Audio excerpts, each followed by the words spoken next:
Stuck sa holiday traffic?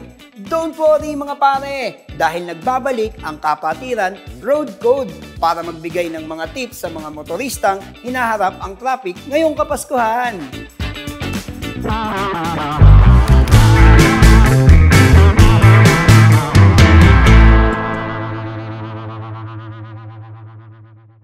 Dahil karamihan ay busy ngayong holiday season, busy din ang kalsada natin.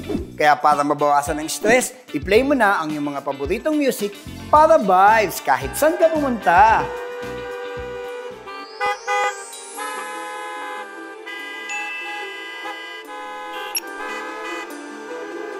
Whenever I see girls.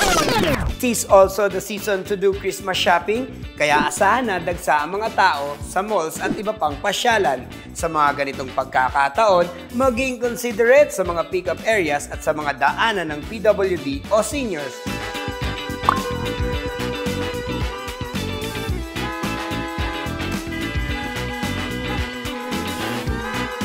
Mainam na magbigay ng pasensya para mabagyan ng gift ni Santa.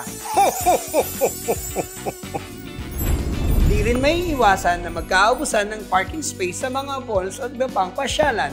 O tandaan, pare koy, huwag kang tatayo dyan para mag-reserve ng slot. First come, first serve basis yan, pero sa sasakyan, hindi sa tao. Kuya, hindi siya kotse, tao yan!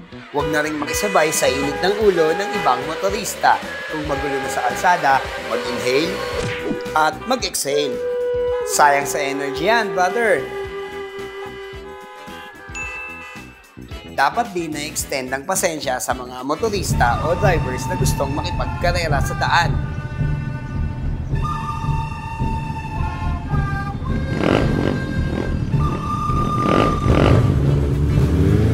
Bukod sa sayang sa gas, wala namang grand prize yan.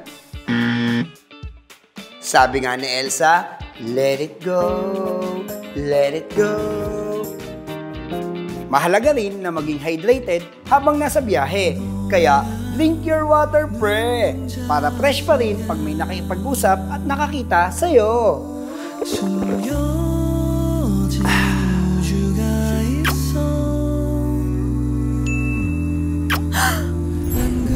May alam ka pa bang safety driving tips ngayong holiday season? I-share na yan sa comment section. Kaya halina sa Kalye Kapatiran at maging updated sa mga susunod na Kapatiran Road Code.